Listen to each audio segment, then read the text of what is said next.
Hello, welcome again to the Thrifty Collector. We are doing the the end of year 2020. An interesting year in everybody's life. Been real busy. Had 2 weeks off for school. They give us 2 weeks off, of course. And I've done a lot of thrifting. Haven't done a lot of letters out through the mail, but been out and about thrifting, doing that, putting stuff on eBay. Trying to see if I can do that full time. It's quite enjoyable. But I did get some returns. I've got one eBay return, a couple of through the mails, and I believe I might have one or two private signings in here. So it's going to be interesting. We'll see how it goes. The first one we have is I bought a Bartello Cologne rookie, Upper Deck rookie autograph card. And this took, of course, forever and a day to get here. I think I paid $6 and $4 shipping. Oh, this is interesting. The guy mailed it with no sleeve. Nothing to protect the card, just threw it in there. Now, I mail out cards with protectors and team bags, and they get all munched up, and this guy was lucky enough. But anyway, enough of my complaining. As you can see, there's the certificate of authenticity. It's Bartello Cologne. If you don't know much about him, he was in the league for quite a while. He got quite heavy towards the end of his years, but I think he's a future Hall of Famer. I have a pretty good suspicion that, and this is a 93, and you can get these for under $10 shipped. And for a guy that's probably going to get in the Hall of Fame, since these days, with the way they do rotations, and nobody's going to ever really hit 300 wins again, and for their career, or 3,000 strikeouts. I think he was about 280 maybe, and about 2,700 strikeouts, which that's going to be about the new normal. I think you're going to see 250 wins and 2,500 strikeouts instead of the 300, 3,000. But it is a nice card of his. How it got here in one piece absolutely amazes me.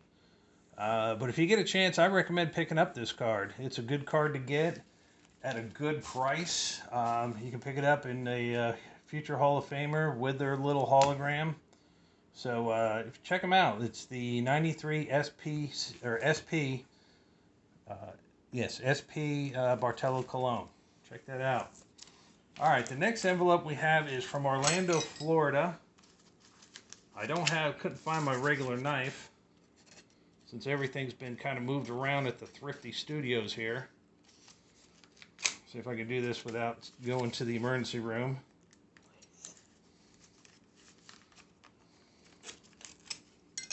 That's good. That's more trouble than it's worth. Orlando, Florida. All right, that's Steve Mix. Let's see, he put Steve Mix, looks like 76 on there, because that's the year of the card, and he was number 50, the 76ers. I love these 76 Topps basketball cards. He had a pretty good career. He was around for quite a while over in the NBA. I know he played into the 80s, and he started off in the actually the 60s. So, but yeah, that's the 76. They're quite bigger. I'll throw out a regular card here, which I'm sure he signed. Here's his, or maybe it's supposed to be 76ers, I guess. That's his 81. Okay, so that kind of gives you an idea of the size difference between those cards. All right, and so yeah, he had a pretty good career. Probably more of an off-the-bench kind of guy, but not bad for a fifth-round draft pick out of Toledo. And then this is his, I believe that's the 78 Steve Mix.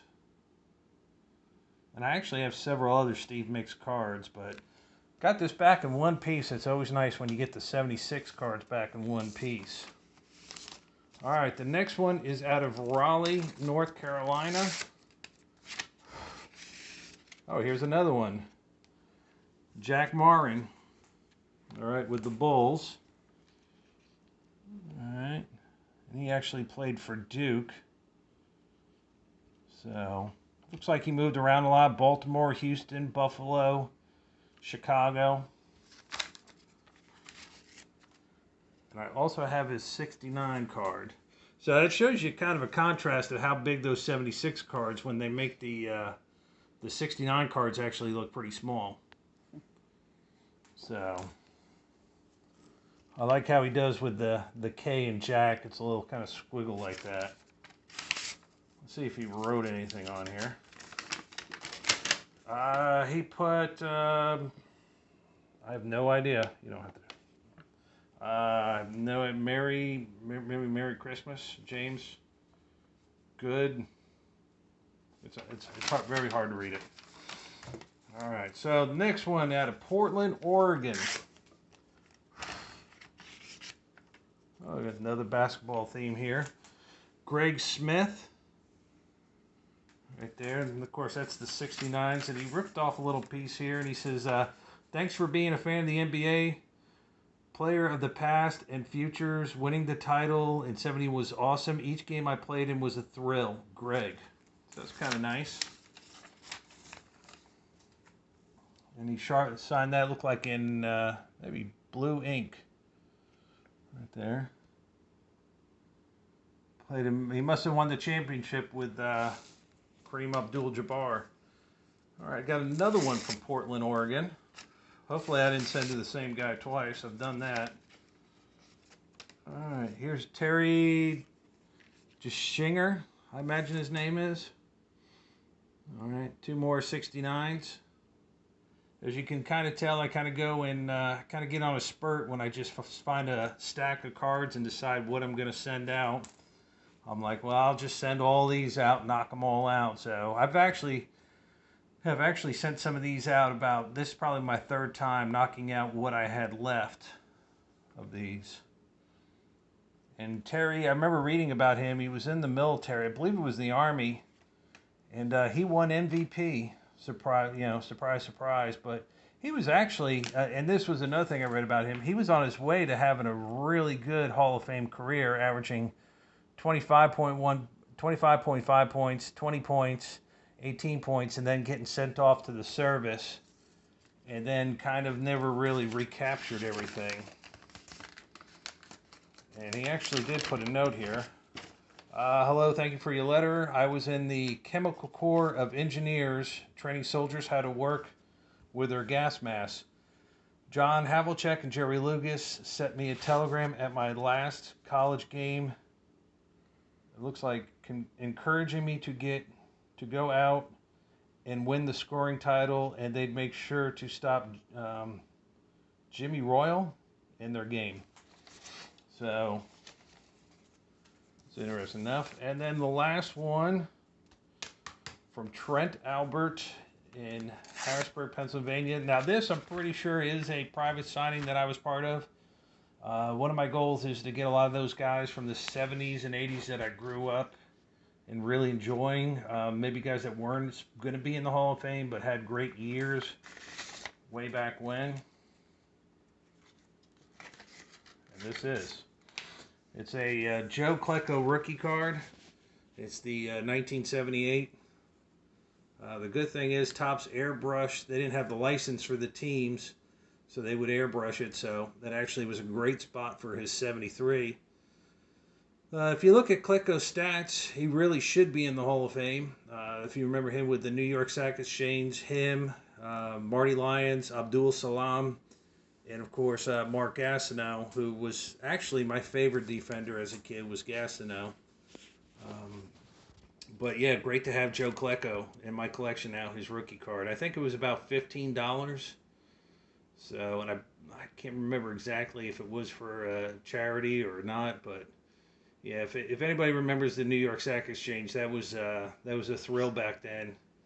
That's when those guys were getting about 80 sacks a year between the four of them. Maybe not that many. Maybe I'm exaggerating. Maybe about 60, but still a heck of an amount. And Gastineau actually owned